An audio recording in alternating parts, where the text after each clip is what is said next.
Hey, it's Matt with the Fine Finish Podcast. It's been about a month and a half since our last episode. Partly my fault. We recorded this interview about 2 weeks ago. We had a product demo here in the store. One of our longtime customers, good friend of ours, stuck around, and Lewis and him chatted for 3 or 4 hours. We caught about an hour and a half in the middle of their conversation, and it's a good interview. We appreciate everybody sticking around for all these episodes of this podcast. When we have time, we record them and we put them out. So thanks for listening there. Remember to like our Spotify page and Apple Podcast if that's where you're getting this episode. And if you're listening to it on YouTube, like and subscribe there. Leave us a comment. We'd love to hear back from you. Any feedback is welcome. You can give us a call at our store, 866-304-8640, or you can email me, Matt at hassosales.com. That's MATT at JASSO sales.com. And that's it. With all that said, let's get going.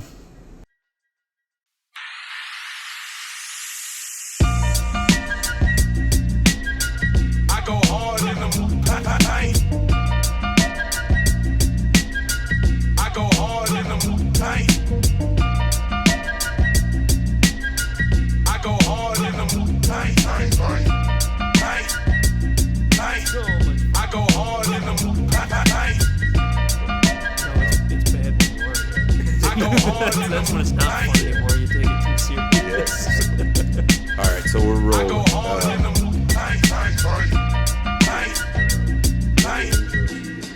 Yeah, what do you want to talk about? Yeah. All right, so we've got Cody Hardsteen. What's the name of your company, Cody? Texas Precision Painting. All right, Cody's a good customer of ours. You know, we've, couple years now. I would say. 2-3 years or so. Yeah, found you on social media. Yeah.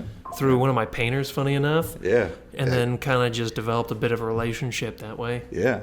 And I wanted to have you on, man, because, how old are you? I'm only 28. There you go. Yeah. And, reminds me a lot of when I was 28. I think I started my finishing business, 25 or 26, something like that. But listening to you talk about the business and how passionate you are about it and actually knowing the business and how to run a business is something that we don't see all the time, right? And we've been sitting here talking for probably 2 hours now. Yeah, that's always a problem. About business. But, why don't you tell everybody a little bit about how you got started in the business and all that good stuff, man. It's a real funny story. It's like I grew up with a dad that essentially was in construction, and he did everything. He started off basically flipping homes, then later devolved into building his own buildings, and then grew big enough to be his own real estate developer. Wow. And from there, it was like we're talking multi-million-dollar projects. Yeah. And I remember being like 12 years old and being like, I never want to do anything like this. Because he'd bring us to the projects and he'd say, oh, you jump on the dozer, you do this, or whatever it might be. And I remember I'm like, oh, man, I'm going to go to school. I'm going to go get a normal job. I'm going to go be a lawyer. I'm going to go, get something to where I've got a place where I settle down all the time and I'm not jumping and bouncing around. And then by hold, ended up hating school. Yeah. Just like a good majority of people that end up in contracting. Yep. Ended up hating school and got my first girlfriend, got an apartment, long story short, money was tight coming in and I'm sitting there panicking. I'm like, I need a job. Came out of high school, had an associate's degree and was like, well, I can't go work for a company and make $40,000-$50,000 that requires a 4-year degree. I'm like, I'm gonna have to go do something in sales. I can talk to people, and I basically just ended up starting working for another painting company in the area, literally solely out the purpose of needing money to pay rent. There you go. That's awesome. It's too funny, but worked for that company for about 3 years or so. Yeah. And from there, made real good money. Yeah. And I realized, man, you don't have to do everything. Yeah. In order to make good money in construction. You know, you can specialize. It was just a painting company, you know, and they did nothing special, you know, wall, ceiling painting, exterior painting, that kind of stuff. Yeah. Worked as a salesperson for them, did really well for myself, and then down the road ended up starting my own company. Yeah. So we're now in business this is going to be, we just passed our 3rd year in business. Yep. So started up in 2021, I think it was June or so. And from there kind of just slowly scaled up. I always had aspirations to kind of do something real big. Sure. And, you know, reality eventually sets in and you go, oh crap, maybe that's not possible or whatever. Or you get these hurdles. Like we were talking earlier, you know, a bit before the podcast, and it was like, you're running these issues with people management over time. Absolutely. And at that point you go, you know, that's the hardest part to scaling something. Absolutely. Is putting the right people in the right place. Yes. And that's what I kind of saw, you know. So now, you know, we're not this great big company, but we do about $3 million in revenue a year. Which is phenomenal. After 3 years, apparently that's good. Yeah. You know, I thought at this point in 3 years when I first started, I was going to be a $10 million company already. Yeah. Boy. Yeah. Well, and I mean, it's how often do you see or hear of an individual painting company doing $10 million a year?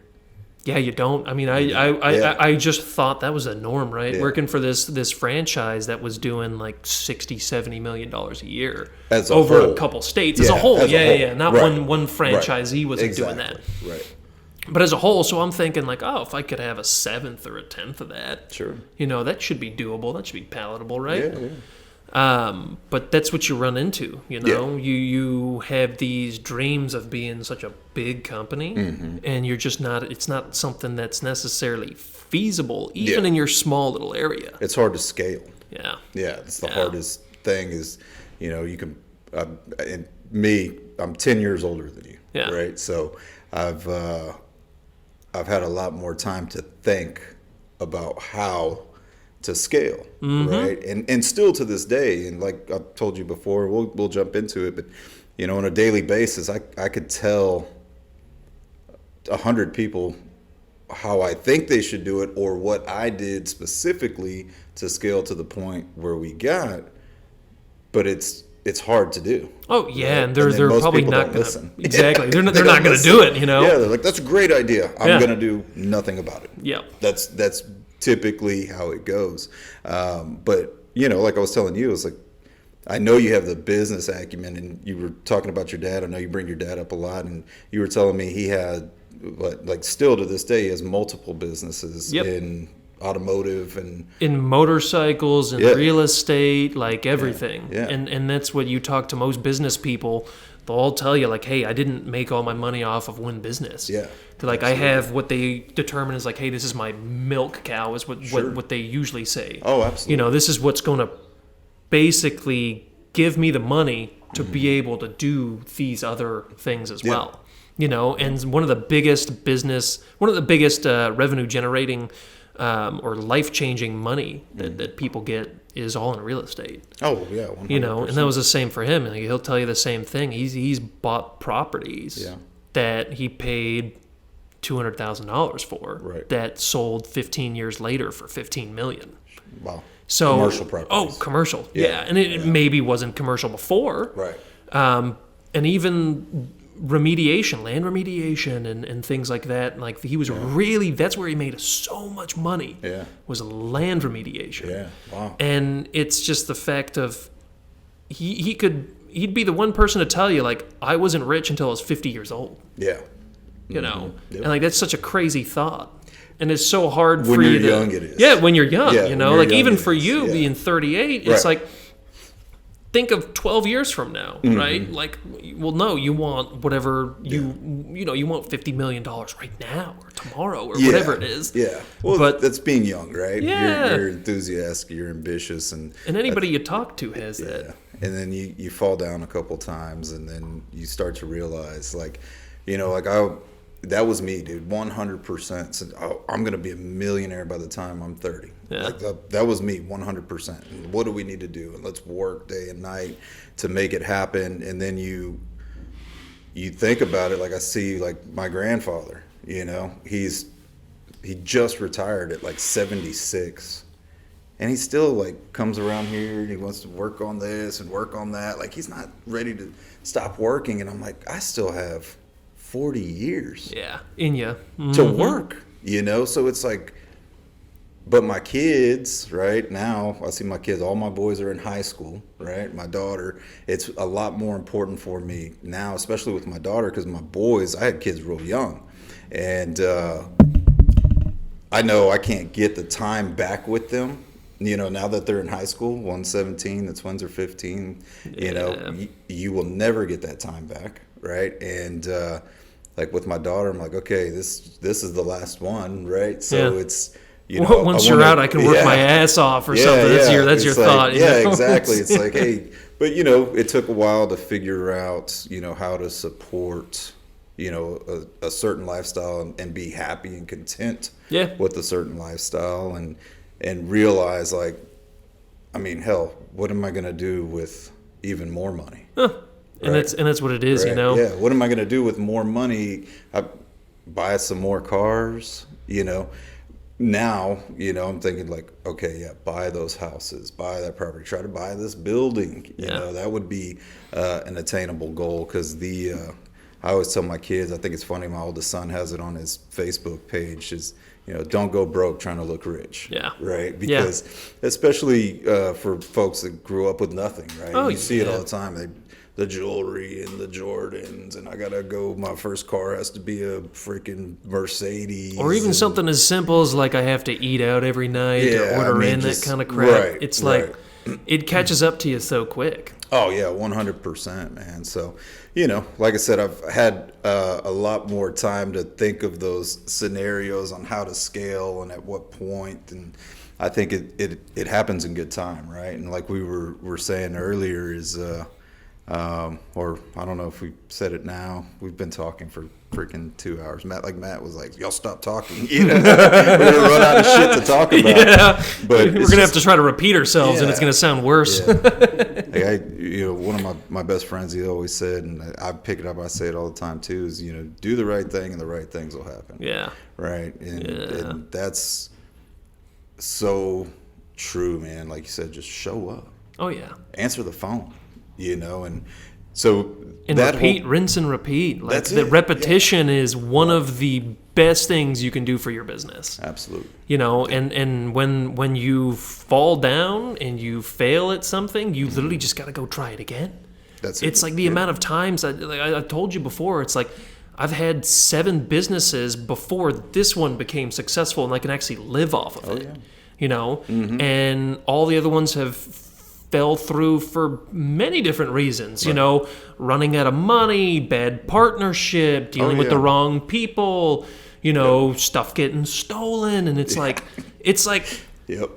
all that stuff will affect you. 100%. And from the age of basically 16 years old is when I had my first business. And it was something as simple as like, oh, I'm going to have these 4 other kids in my school go sell candy and soda for me because they took away candy and soda machines in the school.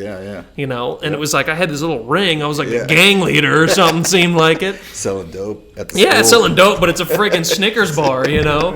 So funny. It was ridiculous. But that's what I was doing. And I remember my mom, she goes, I can remember you would go to school, you would buy the school out of Slim Jims. I was 8 years old, dude, in elementary school. I was so smart that I was buying the school out of Slim Jims and then selling to my friends for double. You know, the school was like 25 cents a Slim Jim. I would turn around and be like, hey, dude, it's 2 for $1. Yeah, there's no more. And then exactly demand. They're like, they would go to the lady at the front office and be like, hey, I want a Slim Jim or 2. And they're like, oh, I'm sorry, I'm out. Some kid bought them all. And I'd be like, Hardsteen took them all. You know, it was a small school. There were 200 kids in the whole freaking school.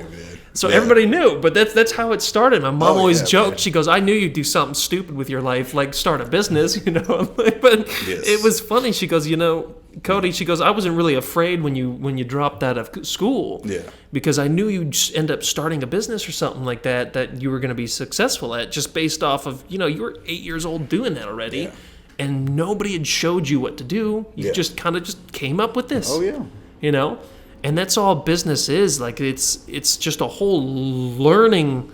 All you're doing ever is learning. Absolutely. And the moment that you stop learning something is the moment that your business goes stale, or it's gonna die, or the moment you stop evolving, you have all these issues. And that's what I'm seeing a lot like now in the painting industry is I try to think of something new every single year to do. Yeah. How can I change this? How can I change that? What can I do different system-wise? Even something as simple as like, instead of me being the salesperson, the material delivery guy, the guy doing the work, and all these other little things, micromanaging my own time. Oh, yeah. Like now, okay, this year I'm going to focus on delegating things. Absolutely. Like I'm going to have someone deliver material for me. Yep. Or I'm going to have somebody run a project for me. Things as simple as that. That's a shift in your business. For sure. And that all needs to happen. It has to. And even if you look at companies like McDonald's and whatnot, these big, giant companies have been around for 100 years now or whatever. Yeah. It's like they're still evolving every single year. Absolutely. Yeah. Just to meet not just the customer, but to also become more efficient or to do whatever. And that's what I think, especially in the area over here, like you see a huge kind of like gap or a lack thereof of these painting companies wanting to evolve. Yeah. Yep. And that's what's that's what I attribute a lot of our success to, is just over the last 3 years. If you looked at the first 10 jobs we did and the last 10 jobs we did, you'd be like, holy crap, it's not even the same person. It's not the same company. It's not the same value. Absolutely. It's not the same system. None of it. Yep. And that's kind of the key to it all, in my opinion. 100%, And talking to people like you guys and talking to other people that have been successful, that are successful, that have been in the industry a real long time, it's like, not everybody's here willing to give information up. No. But and they shouldn't, by all means. Like you shouldn't be giving somebody your secret sauce. That's what you look on social media and you start seeing these people be like, "Oh, my secret sauce is this." Right. It's like, why would you say that? And if that is the secret sauce, then why aren't you just doing it? And having this $5-6 million paint company, if that's what you claim you can do. Have you ever heard the podcast ever? This podcast? This podcast? Yeah. No, I've seen clips online from it though. Yeah. We talk about this constantly, right? Yeah. Because why? Like how I figured this out relatively quickly. Like to be an influencer and actually make money. Oh, it's smoke and mirrors. Well, seems like it to me. There has to be enough people interested. Yeah. Right? There's not enough people interested in learning how to paint a cabinet door for you to support a family. Yeah. As a grown-up, right? Like maybe if it was like a teenager, that lived at home with their parents or something, because it's laughable the amount of money, like a YouTube video, it has to get millions. Like we looked at the calculator one time. You have to make $5,000 a month off of YouTube. You have to be getting like, what was it, Matt? 100,000 plus views a day. A day. Wow. So 3 million views a month basically could produce you $5,000. Yes. Which you could barely even live off of. Maybe. It's all a big algorithm. Yeah, it's a big algorithm. And it's not possible. There's not enough people interested. No. Right? It's not like these guys, these big influencers, they just run around doing stupid shit. Yeah, and that's all it is. It's a flash in a pan, right? Like it's entertainment, right? It's like turning on the TV and just keeping up with the Kardashians or whatever. It's entertaining me. You can't possibly create enough content about this specific industry to make a damn living. So yeah, we talk about that all the time, man. Like, why are you doing? We do it because we sell material. Yeah. Right. And I mean, it's what brings business through the door. Yeah. It brings guys like you that are like, hey, you know, I used to buy everything from Sherwin, and now I see realize this. there's something else out there. Yeah, and here I am, and it's been great for organically for us, right? We do not and have not historically spent money on advertising. Yeah. We don't. It's all organic content and reach. Yep. You know, so it's good in that respect. But like I always tell my customers, I'm like, if your social media channel isn't about the service you're providing and how it benefits your customer, you're wasting your fucking time. Yeah. Dude. Like, period. Like, it's great. Your TikTok or whatever gets 250,000 views or something like that because you spit on the end of your gun and then just shot paint over it or something. You did something real stupid, you know. Yep. I don't know. Yeah. But the thing is you do something real dumb that people go, oh, that's like funny. So then it circles around, gets 250,000 views. It's like, well, how many customers did you get out of that? Oh yeah. Jumping into a pile of Right. flames. No, where the heck have I seen that before, you know? Yeah. No, that one was funny. Well, it's funny, you know, talking about TikTok. I mean, so we had a video go viral last week, I guess it was, I posted. And we already, to me, I don't know what they consider viral. Yeah. I think, in my mind, it's like if it's over 1 million views. Oh, and that's Right. that to me is beyond viral already. Like, you think 10,000 people, try to put 10,000 people in a room. Oh, no, and that's Like, what... look at that group of people. You go, Oh, God, holy dude. crap, Yeah. that's a lot of people. So we had 4.4 million on one Oh, that's video. wild. But then, you know, we have others that were starting to gain traction that were getting like a couple 100,000 views. Yeah. And I was like, holy shit, dude. I was telling Matt, I was like, look at this, dude. Yeah, And we're we- about to sell a crap ton of Yeah. paint, dude. Like, And we are selling... Are you we're- really? Oh, absolutely, right? So it's like the video, to me, number one, we're starting another company, which is the Bedwood. yeah, the custom, Custom trucks. So that was the whole purpose of content creation, is like, hey, we need to showcase what our differentiator is, which is an amazing finish that nobody's ever seen before. Yeah. Right? But then it's But like, you're cool. not freaking Hawk 2 spitting on the Yeah, freaking exactly. thing and Yeah, like yeah, yeah. you know Yeah, no, you're not doing the absolutely. flash in the pan Yeah, thing. yeah. You see what I'm saying? You're showing what you Exactly. actually made. But that's the Exactly. cool part about what you Yeah. guys do is you make some incredible shit Right. that has an appeal to it. You know, that's kind of the Right. thing in our industry is that it has that whole like ASMR or whatever people, Yeah. you know, that kind of aesthetic to it. Yeah. Where it's like, oh, it's calming to Yeah. watch a guy like Satisfying. shoot something satisfying. Yeah, Yeah, that's it's what they say. satisfying. That's so Shooting satisfying, yeah. shooting Yeah. a high gloss lacquer on something that looks like a mirror. It's like Right. that's cool. Yeah. You know? Yep. And I think that's where some of these real big names, like these guys that have like 1.5, 2 million followers, Yeah. and that are getting 30, 40 million views on some of their stuff, where it's like, but if you look at their highest viewed videos, it's still stuff they don't do. Yeah. Like I was watching a video from someone the other day, they repainted the bottom of some like Louis Vuitton or whatever, like some sort of heel. Yeah, Zach Kennedy. Yeah. Painted the bottom of the heel, and I'm like looking at the numbers, I'm like, holy Yeah. crap. I know that guy. He's a good guy, man. He's Oh cool. yeah, Yeah. but he's like 25 million views. It's like now go look at a video where he's explaining the process of him Yeah. shooting a Hollandic Oh, yeah, yeah. 98 Brilliant, and there's 5,000 views on it. Right. It's like, That's what I was literally telling Matt yesterday. I was like, dude, ZK has 508,000 followers. Yeah. Which is dude, I think his crazy. Instagram is like 1.2 million. I don't think he's that high. I don't think I know of anybody in the industry that's higher than that's over like. Take That, a look. let's see. I swear I think ZK is like at almost 1 million. Zach, if you're listening, we're checking out your shit. Yeah, he's sorry. Oh no, it's 119. Where did I see 1 million? Maybe that was TikTok or Well, something. TikTok he has 500. 500, And that's okay. what, because Matt jokingly said, like, man, what if we had like 1 million followers? And I'm like, pff, I'm happy, because the thing was, last week we had 14.5 thousand followers, Yeah. right? And because of these videos, we're at 32. 32, dude, that's a massive influx. You doubled. In a week, yeah. So look, we're 4.5 million on that one, but see, like that one had 107,000. This one has 433,000.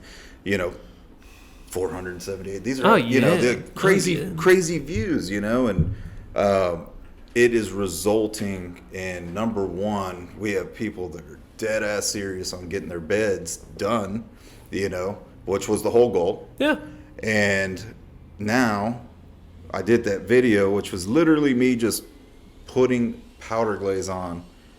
And I guess it's one of those that just caught the eye of the average person, right? But what is it? Where can I get it? You can't go buy that shit at Sherwin-Williams. No, let alone like normal person's not spraying that crap either, Yeah. So, I mean, shit, all day, I want to say all day yesterday or Monday, because I was sending Matt screenshots over the weekend. I'm like, look at this shit, dude. This is crazy. And I was like, all right, I got to get this product on TikTok Shop, like right now. Yeah.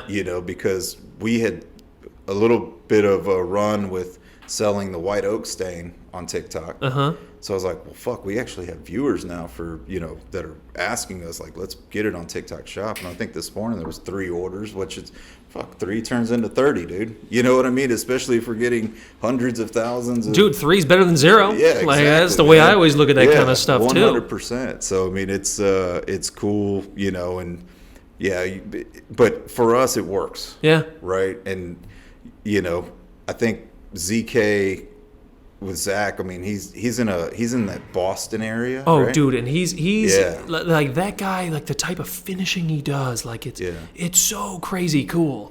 And even you have to look at a guy like that, I mean, he probably is doing $5-6 million or so, but his front door refinish is not $600. It's probably $6,000. Yeah. No, yeah, definitely. And he's working in, like you mentioned, he's in that Boston area. Yeah.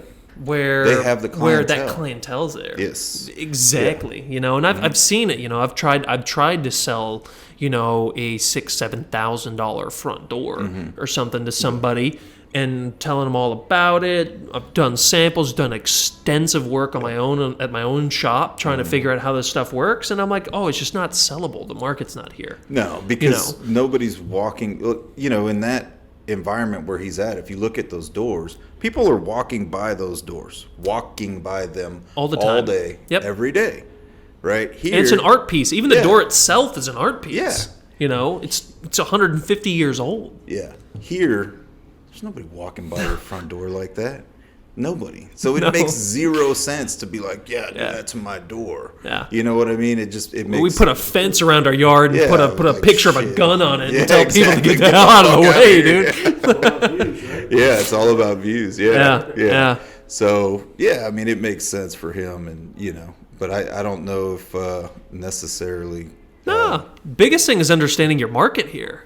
Or even just for anybody's business is like, that's where in painting, I realized about 1.5 years in that you can't trust any of these marketing companies either that are online or that are calling you and saying like, hey, we have this system that's going to work for everybody. Right.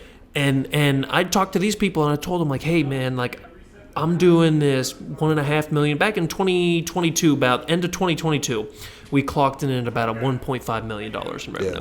Yeah, awesome. And that was us about a year and a half deep. Call it like a year and 3 months or so. Yep. Anyways, long story short is that's when we started looking at how can we quickly expand? How can we go from 1.5 to $3 million at the end of 23? Sure. How can I go from $3 million to $6 million at the end of this year, 24 or whatever, And it was, you got to pump more money into it. Absolutely. You got to spend more money on marketing. You got to. When we had that conversation earlier, right? Yep. This is where we digress, but it's like I was telling you is from us going from $2 million to $3.5 million. Right.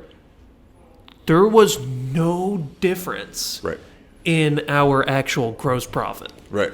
It was exactly the same. Yeah, it's disappointing. Like, it was disappointing. I was like, I was expecting me to make $1 million, but instead I spent $1 million. Oh yeah. Yep. And that all goes through, again, making mistakes and stuff like that too, again. But it's this adage of, like, in painting, you need to know your area. You need to know your clientele. You need to know what type of clientele you want to have. Because your marketing audience, you have to know that.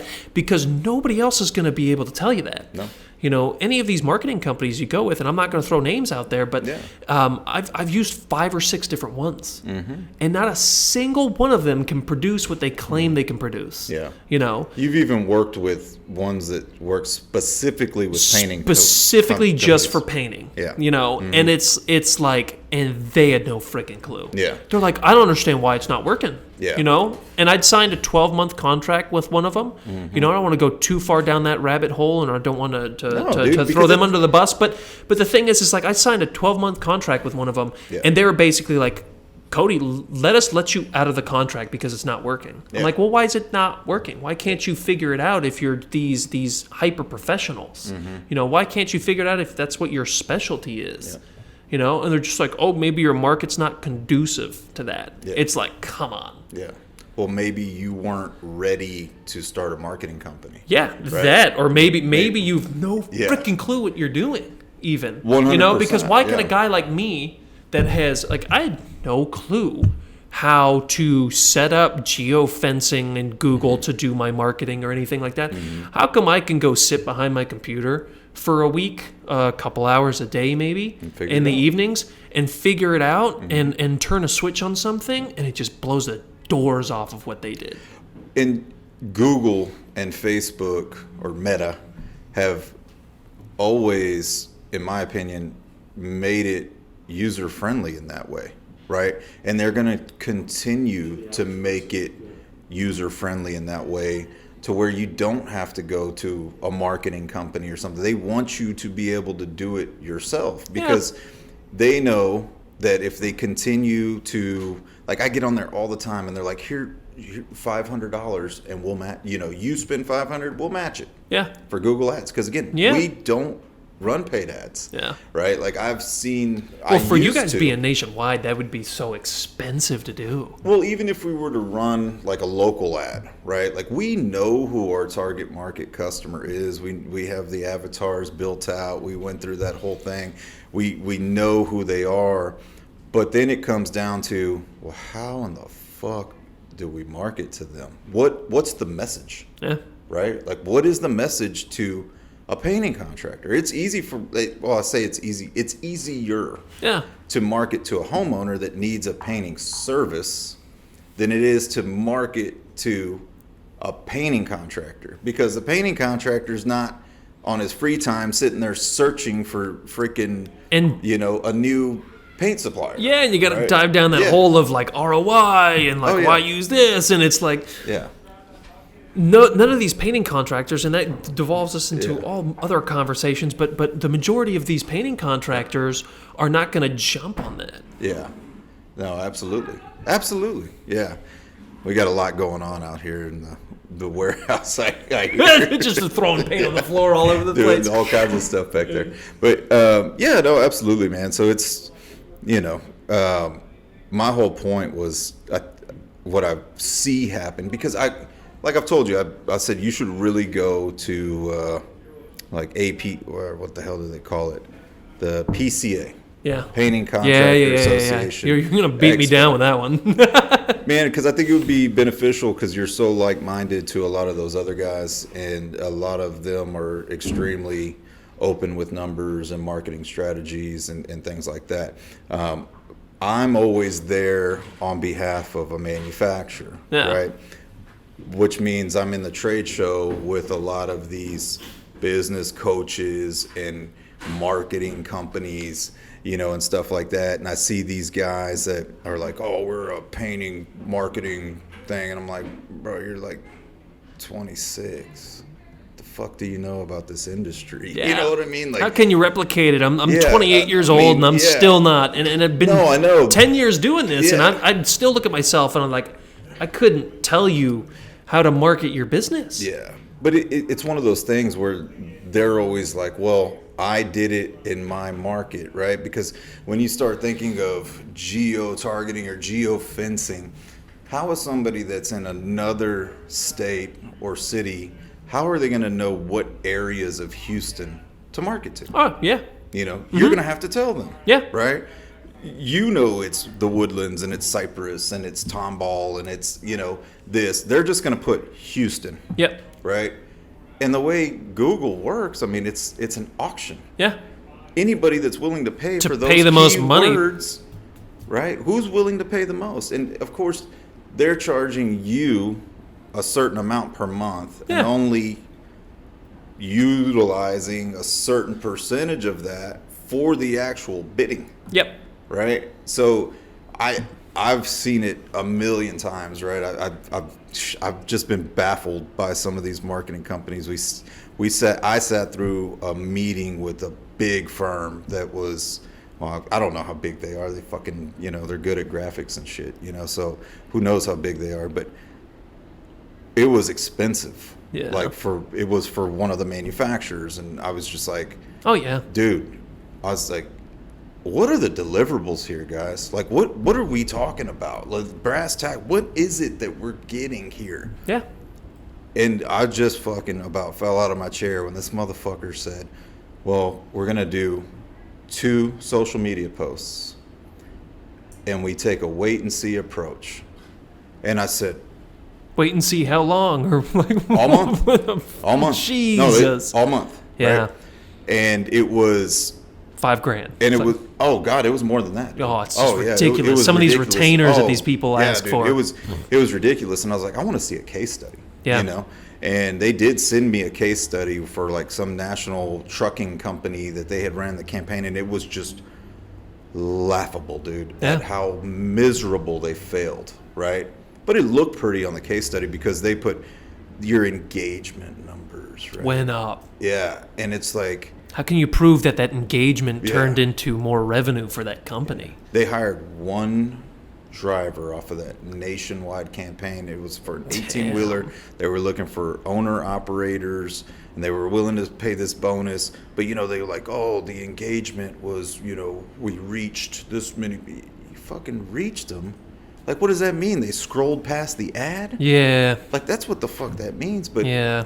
people that don't know, and it's shocking, right? And I think that's the reason you were talking about businesses changing, and I think what's really nice about being young and understanding that you have a lot further to go is like kind of my mentality on it is we can try shit and fail. And fail and then wake up the next morning and go again. Like, it's okay. Like, I'm okay with something not working. Oh yeah. Right? Like, it didn't work. All right, fuck it. It didn't work. Yeah. You know, like, let's move on. Here's another thing that could potentially work, you know, but we know what does work. We're not going to mess with that. Nope. Right? We're going to continuously improve on that. But, yeah, man, it's scary to see how the internet and marketing is just changing the landscape of retail and service. Everything. Yeah. Food service. Yeah. You know, delivery services. I mean, it's crazy. Mm-hmm. It really is. So, you know, taking something like a service company, a painting company, and running all these scenarios, I know for a fact, I mean, there's so many people, man, that are just not doing the things you're doing that are just, it's not good for them. And the thing is like where we're at right now. I mean, I have everything we have without social media. Yeah. Like, I grew up in a family that didn't believe in social media, that didn't believe in, like, all this kind of stuff. Like, I didn't have a cell phone until I was basically 20 years old and could afford to buy it myself. Yeah. And I'm talking, like, all my friends had cell phones when they were 10 years old. Oh, yeah. So it's like I didn't have Facebook, didn't have Instagram, didn't have any of this kind of stuff. And that translated to me now basically hating it. Yeah. Like, not hating it, but I don't like the nuance of having to make a post or having to do this. And I don't know how to do it. Maybe that's why I don't like it. But, you know, I'd throw a post up every now and then. I put up a story post yesterday or something. It's kind of like, oh, cool. You know, front door looked great. Let me put something up. But you don't have to go and post all this stuff to be a big enough company. No, to me, it's still our biggest driving factor so far has literally been just word of mouth still. And if I look at the amount, our closing rate, our closing rate on word of mouth basically is like 95% of the jobs. Yeah. So if I was referred to somebody, there's a 95% chance I get that. That 5% chance I'm not getting that is the people had no freaking clue what it costs to do something. Oh, yeah. Their HGTV, it was $1,200 to paint my house. Yeah, freaking right. Right. It's like that's the one thing, that's the 5% of people were losing at that point. Yeah.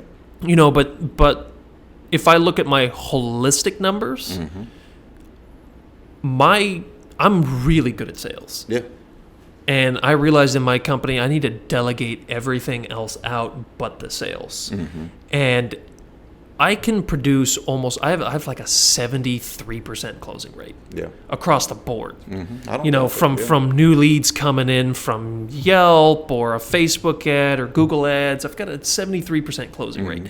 It's freaking insane. Yeah. That basically guarantees that if I can go do 10 estimates in a week, I can sell roughly about 7 of them. Yeah.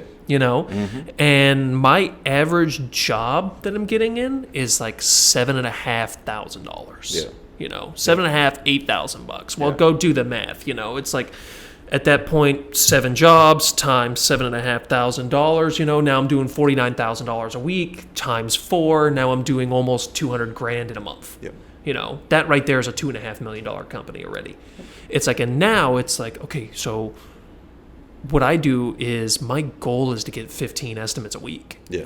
And if I can get 15 estimates a week, I know I can close about almost 10 jobs. Yeah. 10 jobs times I can do about $75,000 a week. At that point, this is where I'm making up the number. Like last year we did $2.6 million. This year to date, we're just at about 2.5, almost 2.8, I want to say, with a lot of the jobs I've sold real recently. Yeah. And a lot of that's in the cabinetry transition we're in right now. Like I was talking with you, is like we just got our first shop, we just got spray booth and all that kind of stuff, bought all this equipment to go with it. Yep. And I sold just this week almost $56,000 in cabinetry work. That's awesome. And what are we, freaking Tuesday? Yeah. 2 days? Yeah. And that was from estimates last week. Yeah. But the thing is I'm running a marketing campaign that I'm spending $1,000 a month on Google. Yep. And I'm getting like 20 estimates from it. Yeah, the ROI is fucking there. Through the roof, dude. I've never seen absolutely. it on any of our other campaigns. Yeah. Our cost of acquisition is like $115, $130 an estimate. Yeah. This is like $45. Yeah. I'm like, holy crap! I think I may have hit this pot of honey or something somewhere. Yeah. And that's that's going to be my driving force now, basically through the end of this year. Yeah. Is to try to acquire almost $750,000 worth of cabinetry work. And if I can turn that out, dude, next year I'm going to have a $5-6 million company. I can freaking guarantee it. Yeah. And just $2 to $3 million of that is just going to be cabinetry work. Yeah. And that's kind of where this guesstimate is coming from. Like I'm gonna guarantee we probably do $3 million, but it could be 3.5 this year. I don't know. Yep. That's what we're kind of assuming. That's where the numbers and the projections are going, and it's great and all. But like I mentioned, it's like my gross didn't go up. Yeah. Because I'm spending all this money. Yeah. Trying to just produce some other type of work. But that means next year, if it's going to be a $5 million company, then my gross has to go up. Yeah. And I personally, I would say, stop a little bit and train the fuck out of somebody, because no doubt in my mind, you could go out there and sell that much. Oh, yeah. Right? but then the work has to get done. Oh, the work has to get done. Yeah, And that is where. And I've never had trouble, believe it or not, finding people or having employees do the work. Right. Yeah. My trouble has been putting a good salesperson in place, putting a good manager in place, a good project manager, whatever. All these people think that after 6 months of you training them and giving them the behind the scenes that they're going to go and start their own painting company. Well, why the hell am I doing this for $4,000 or $5,000 a month when I can go make what Cody's making and do it myself? And I hope this doesn't come off sexist, but do you primarily hire men only? Yeah, majority. I mean, if we the women we do have hired, believe it or not, are and again, not being sexist, but they're very good at covering. They're very efficient at covering things. They're very efficient at doing the cleanup and everything like that. And is that a sexist thing? I don't think so. I think statistically, I think somebody put it in front of me or even said it. I mean, I think statistically, women are. They're more detail oriented. They're more detailed, but more importantly, they're more comfortable doing the same job. Yep. Day over day, and they're not going to complain about it. I can't imagine the time of guys are like, I can't believe you make us cover this specific way every job, regardless of what we're doing. I'm like, I don't give a flying fuck. Like, you just do it. Guys want to constantly progress. Yeah. Right, with everything. I mean, I think it feels like it's in our nature. Yeah, it is exactly. In our nature. Yeah, it's in our nature. But you'll go into any business, right? I mean, there's so many businesses. But I'm gonna use cabinet shops as an example. Like these big cabinet shops, you go into like a Kentmore cabinets, right? They'll have 100 foot of women. Yeah. Just standing I mean, who there. do you have tinting your paint right now? Of course, and that's sitting behind your desk. It's like that's what I was getting at was that. I don't think that there's, especially for process, right? Because that process and the organization, when you're, I know the cabinet side real well, right? Painting your walls and painting the exterior and stuff, I don't know, but I think I know enough to know that for whatever reason, when it comes to cabinetry in particular, with cabinet refinishing, customers tend to be more picky. The attention to detail that they have on the end product is usually greater. You'd be so surprised. Yeah, well, I'm not saying that people aren't going to be picky. I know I've seen the pictures of the blue tape everywhere and all that shit. Oh shit! People popping out a magnifying glass to see if lights. they're. It's the same thing with cabinets, right? Yeah. So, I think it's every business, right, to go to essentially double the amount of revenue, which is going to be doubling the amount of work, which then becomes SOPs and training, right, on getting the fucking work done. Yeah. Because, man, I told my other buddy, he's a general contractor. And, these general contractors right now are they just were killing it after Beryl, dude. Oh, yeah. And it's like, and we experienced that after Harvey. Like, I was doing this after Harvey, and it was like people are just chasing you with their checkbook. Like, please, let me give you $100 grand. Let me give you money. Like, what do you do? I need whatever it is you do. I fucking need it. Yeah. Because their houses were flooded. Yeah. So they just want to get back to normal as quick as possible. Yeah, and it was great because I mean. It's like, fuck, money. Yeah, we'll do it. We're taking all this money. Well, then you got to do the fucking work, dude.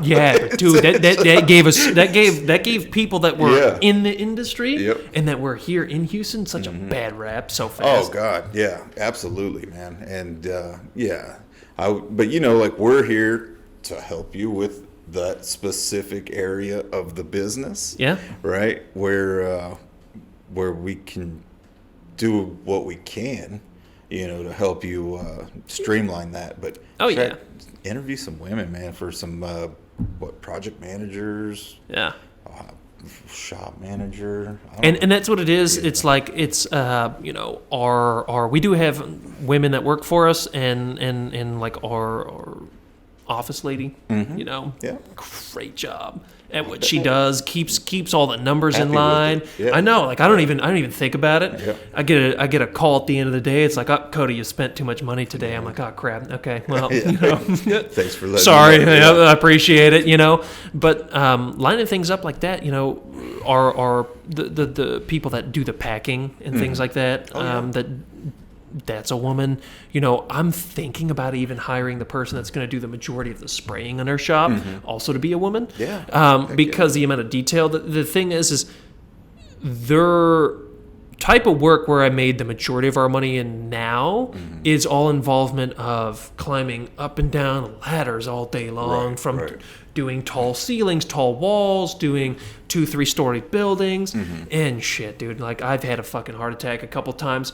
We were doing these row homes in East Shore in the Woodlands, and I rented this. It's the greatest story of my life ever. I rented this boom lift for these guys to go use. I'm like, hey guys, like, there's a boom lift. Fucking get in the cage, go up and paint way up there. Yeah. And I freaking show up at the job the next day, and these dudes have a 40-foot ladder that's tied to a 20-foot ladder via fucking tie downs, and this 22-year-old 130-pound guy is up there fucking painting with a brush 60 feet in the air. Yep. And I'm looking up and I'm like, That is so I'm like, sketchy. there's no fucking way. Like, Yeah, I gave so you a sketchy. boom lift. Why are you not in the boom lift? They're like, the boom lift sways back and forth. Yeah. I'm like, that's the scary part? I'm like, the ladder doesn't? dude, I walked 20 foot up that ladder and I'm like, fucking dude. shaking. Oh, I'm like, yeah. oh, I don't understand, dude. I don't, like, it makes no sense. And I'm like, to me, you know, it's going to take some stupid 20-year-old guy to want to go up there and go do that. Yeah. Yep. You know, well, all the women were down low, just brushing the trim work where they could reach. You know, I'm like, it makes sense. You know, you're not going to put a young woman in harm's way. Yeah. You know, but you're going to be 22 and go jump on the ladder and go do that, dude. Yeah. I had a heart attack. I'm like, you're ripping that sucker down. I said, Yeah. you're going to go back in that boom lift. I don't give a crap if you're swaying. You know, like That's fucking hilarious. absolutely not. You know, but that's the stuff you see sometimes I where you know. go like, if you're not there, you're. I did that one time. I used to be really, really afraid of heights. Yeah. And I was actually doing blinds and shades. Remember I was telling you I worked for a plantation shutter company when I was young. And I started, this was actually like in the recession, housing recession. There was no jobs to really be had. But I started doing on my own, you know, as my own business, blinds and shades. Well, we had a high-rise thing, one of those 3 or 4 story townhome things downtown. They had a window that went from the first level all the way up to the 4th, and it was the staircase window, you know, and it got like direct sun. And It was one single pane, the whole thing? well, it was like commercial glass. Oh, you know, okay. like you Yeah, could see, yeah. You know, it's, but I rented like a little, like the smallest little lift. Scissor lift or Yeah, something? because it was like 30 feet up, dude. Yeah. And I was scared of heights. And I was like, well, the only way I'm fucking getting up there is in like a lift. Like, I'll feel way more comfortable in a lift. Well, we couldn't get the damn lift in there in the house, you know. So we thought we were going to be able to. We couldn't. So I had to rent like the tallest ladder you could possibly rent. And then I was like, I found somebody in my family that was like, oh, yeah, I build scaffolds, you know. You met my family, dude. Yeah, I do everything. Yeah, they do everything. Yeah, he's like, I've worked for this company building scaffolding and blah, blah, blah. And he's kind of a heavy set guy, right? Not kind of. He's a little bit on the heavier Yeah, side. you go, you're right? And I'm like, 320, "Are you dude. I don't sure?" think you're going up I there. was like, bro, you're sure you're going to go up on that ladder? Because it was literally what we needed him to do, because it was cool, because we, from the 4th level, Yeah. we could just hand the blind over. So we literally needed him to screw in 2 screws, the bracket, and slide that damn shade in. It was a roller shade, and lock it down, dude. And that was it. And he got about halfway up that fucking ladder, dude, and started, I can't do it. I can't do it. This ladder's shaking. And I was like, man, dude, this is like day 2 or 3 of attempting to hang this damn shade, right? And I just said, I have to fucking get up there, dude. Yeah. Nobody else, I have to do it. So I got over my fear of heights, having to climb my ass up that 30-foot ladder or whatever. And man, I was soaking wet when I came down because I was just fucking sweat, like just scared, dude. You know. But after that, now shit, I'll go up ladders. I go, That conquered your fear, just like that. Yeah, it did. It That's did good. because I had no choice, man. I was like, dude, I what am I gonna do? Yeah. You know, these people have paid me. You know, I'm here. We've got people here.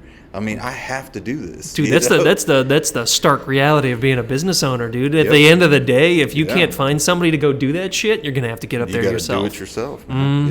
Yeah, you got to do it yourself. Yeah. No, and that's the sad truth. But I mean, hey, Yeah. What can you do? But yeah. Well, shit, man. I think probably wrap up here, huh? How long have we been going, Matt? we probably got a good hour there. Yeah. Anything you want to end on or advice for the people out there listening, the young entrepreneurs that are up and coming? I mean, it's the same thing that everybody tells you. Yeah. It's that if you Show up. fail, it's multiple things. But hey, dude, if you fail, it's not the end of the world. Nah. You know, No. there's nobody that pays that much attention to you that's going to follow you your entire career around. No. So if you're gonna fail, you're gonna fail at a business, you're gonna fail at a job. Like the most important thing I ever learned is that the moment that you close your eyes, Yeah. you got to forget about it. Yeah, yeah. You know, you gotta can't try. sulk. Yeah, well, I mean, maybe I'm a bit of a psychopath, but if I lost $10,000 today on a project, I fall asleep and wake up the next morning, I promise you, I would not have a freaking lick of an idea about it anymore. I wouldn't think about it. I Yeah. wouldn't harp on it. I'm not going to sit there Yeah, you and, can't let it and bother me. No. Yeah. Hell no. And that's the thing. And I've lost tons of money. Like I literally the other day, I was just out of curiosity. I'm like, hell, dude, how much have I spent on marketing companies to help me try to boost my business? Oh, $150,000 in the last 3 years on retainer. That's not what I spent on the actual amount of dollars It's insane. trying to do it. $150,000 in retainer fees over 3 years. And I go, oh, yeah, that's 3 new trucks. Oh, yeah. Like, that's what I could have bought with that. But it's like, hell, dude, it was a learning experience. I'm not going to go cry about it, yeah. you know, and I'm going to wake up and try to figure out how to do it differently, how to do it again, how to do it more efficiently. Absolutely. And that's the one big thing is that, like, I was taught early on, like, you can't let that one little thing bring you down. Yeah. You know, us as people, we go through 1,000 different negative or positive reactions every single day. Yeah. And I can't let that one person that was at the red light that honked at me because I didn't leave at the green light quick Yeah, enough You'd be all ruin my whole day, right? Yeah, So dude. why am I going to let a $5,000 loss ruin my whole week, ruin my whole month, my whole year, my whole experience in this industry? Yeah. It's like you can't. Mindset. It's mindset. Yeah, You know, it has that's to be mindset. all it is, and that's what Yeah. everybody preaches. It's so hard to teach people. You know, I think it's almost unteachable. Yeah, I mean, The majority of successful people either have that or don't, you know, or they learn to train themselves how to do that. No, absolutely. And that's really what it is, and that's the one thing I was taught. That's the one thing I tell the vast majority of people. And it's like if you're somebody that's doing, you know, $250,000 in revenue and you want to hit $1 million, that's a huge gap. It's That's enormous. your biggest gap. Yeah. And once you're doing $1 million, I promise you, you're doing $2 million the following year because you've got it figured out. Yeah. You know, but the difference between the person that's doing $250,000 and somebody that's doing $1 million in revenue is that's all delegation. Yeah. A guy that's doing $250,000 in revenue, he's the salesperson. He's the person doing the work. He's the person delivering the material, Everything. the marketing, you know, Man in the answering the van phone. Yeah, all of Man it, in the van. scheduling his time. And it's like, what you have to understand is you're not going to make more money by doing $250,000 and doing the work yourself and doing $1 million and delegating everything. You're still going to make $150,000 here. You can make $150,000 there. And that's about all I can give you. Yeah. Can you get that tomorrow? Yeah. No, absolutely, man. I think, one of the things we've also talked about, you need those guys that are doing 250, right? Because those guys are usually willing to do the work that the guys doing $1 million aren't willing to do, right? You have price points for everything. We've talked about this. I mean, not everybody is willing to spend X amount of dollars to paint their house or their cabinets, right? But it needs to get done, right? Yeah. It needs to get done. Yeah. So their market or their customer base, right, is a completely different customer base than yours. Yeah. Right? They're working in a lower income area, which is fine. And I had that conversation with someone the other day. They're Yeah. like, they called me up, and funny enough, this was a franchise. Mm-hmm. It was a guy that bought a franchise in the Woodlands. Yep. And he calls me up and he goes, hey, just through whispers, I heard you're, a decent sized company. I'm wondering like how the market is over there, what you're doing, how you're marketing to people. And I'm like, dude, I'm not going to tell you Yeah. like how to run every single little micro part of your business. But what I will tell you is figure out what type of customer you want. Mm-hmm. From there, figure out how you're going to market to that type of customer. Yep. And then figure out what's your goal. Yeah. Like, do you want to make only $100,000 a year from this? Great, dude. You could freaking go paint walls yourself and do Right. that. Yeah. Do you want something that you can pass off to your kids? Well, now we're talking something different. Yeah. But I think a lot of people don't have vision. They don't have a plan. Like you talked about, they don't have a business plan. Mm-hmm. They don't have an end goal. They don't have and the biggest thing is I can sit here and say, let me go do $10 million in Texas. Yeah. But I don't have all these sub goals about how to get there. Right. How many years until I do 1 million? How many years until I do 5 million? Right. At what point do I want to do 10 million? Yeah. And at $10 million, what's my revenue? Right. And is that even feasible? Right. Because like I mentioned before, you get with some of these franchises and these guys are making 5 to 8% on a job. Yeah, exactly. They're making nothing. They're paying 6 different people along the way. And their stress level's probably through the freaking roof, dude. If you own your own company and you're doing $1 million a year in revenue, then your gross should be in the ballpark of 25 to 30%. Yeah. If you're not in that ballpark, then you're not doing something right. Right. And I'm talking from a perspective of like you're not doing the manual labor. I'm talking like you have either subcontractors or you have employees. Right. It just depends on what seems feasible in your area. Or it's simply not possible. Because we talked about food service a little bit earlier. I mean, it's pretty widely known that the margins in food service are terrible, are awful. They're low, but people get into it every fucking day. Yeah. A new fast food place opens every day because they know that these are the margins and this is the volume we need, right? So it might just not be possible. Yep. It's that to be pipe dream.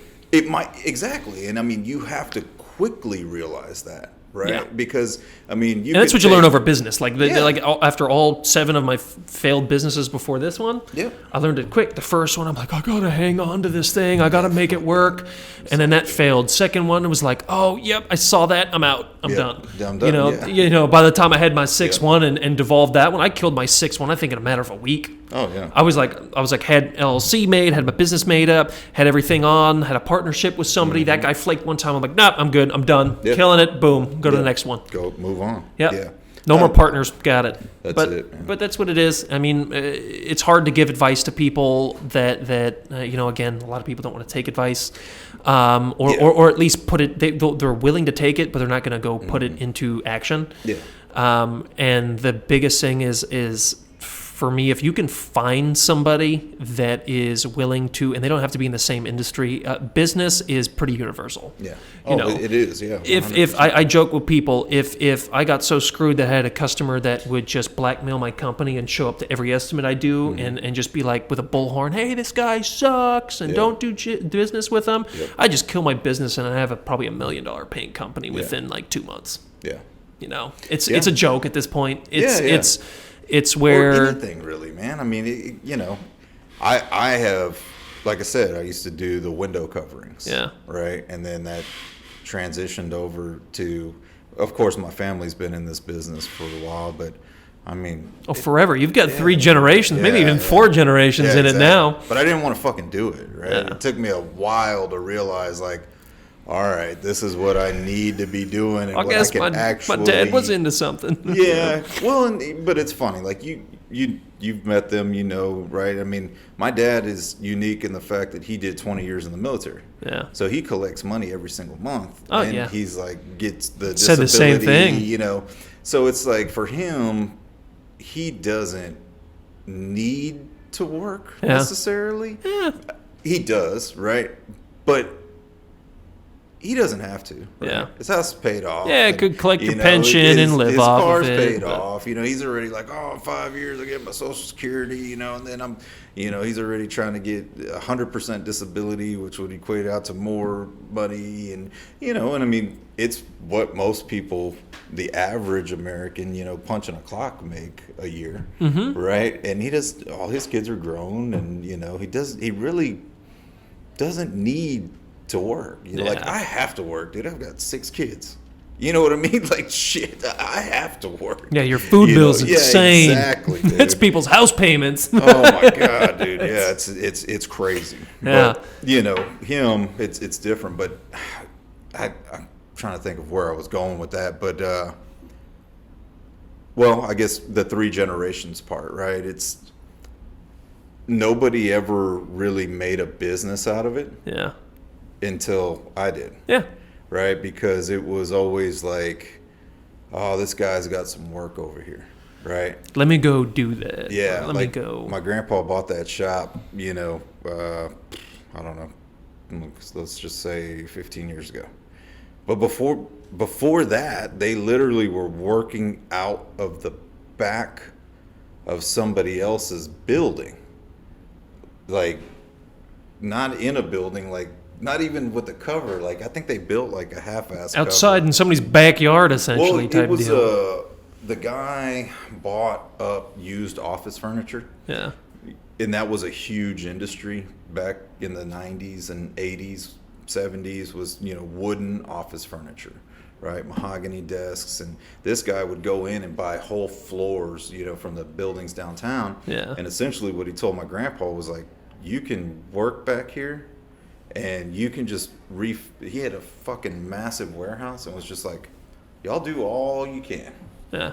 Do all you can. Refinish it, do whatever you want. You finish it and you bring it up to, and then he had his showroom and another warehouse in the front. He's like, you bring it over here and I'll pay you for this much for this piece, this much for that piece. I don't know how much it was, dude. You know, it couldn't have been much. No, $35, $20, You know, whatever. I don't but know, man. I don't know. turn what it out 10 of was, those pieces, you're making But, $300 a yeah, day. that's all I ever knew, you know. So, but we made it a business, Yeah. right? Yeah. And it was cool because my grandpa came by not too long ago, and we just had his birthday, and he's like, oh man, son, that's your job. I want to bring so and so by so they can see the shop and they can see. I'm like, in my mind, I'm like, you're like, I'm nothing. Yeah.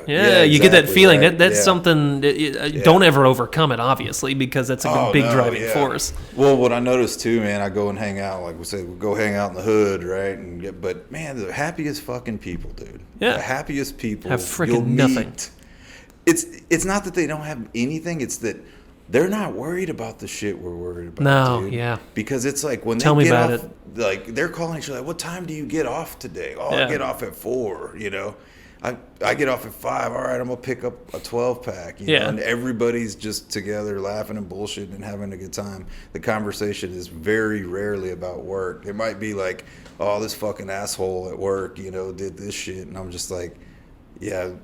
A lot of my friends, we don't do that shit, you know. Like, we don't, you know, my neighbors aren't out there, you know, doing this, and you know, everybody just seems fucking miserable all the time. Well, that's what it is, you know. That's one drawback. Stressed. Yeah, you're stressed. Yeah. It's like fucking, you're miserable. That's the about everything. one drawback, yeah. dude. In business, you don't really have God, friends. dude. You know, you don't have times for friends. You know, it's like Lonely the at same top. thing. Yeah, exactly. It's lonely at the top. And we're not even at the top. That's the problem. No, well, but compared to, old friends or maybe, people that you're accustomed to hanging out to, that might be how they see it. Yeah, you could be right. It's vocalized, right? Because, we're talking about millions of dollars of revenue, but we know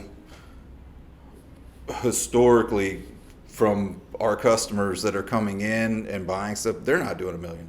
No. They're not, they might not even be doing anything close to it. And that's the thing, you can always kind of tell. That's cool about this industry is like you been doing it for that long, you kind of know like, oh, if he's not buying this amount of material or doing this kind of thing, you can kind of tell like, okay, you're not really doing much or what you're saying is just you're blowing smoke up people's ass kind of thing. Yeah, but again, you need those people, right? Because it's like me, dude.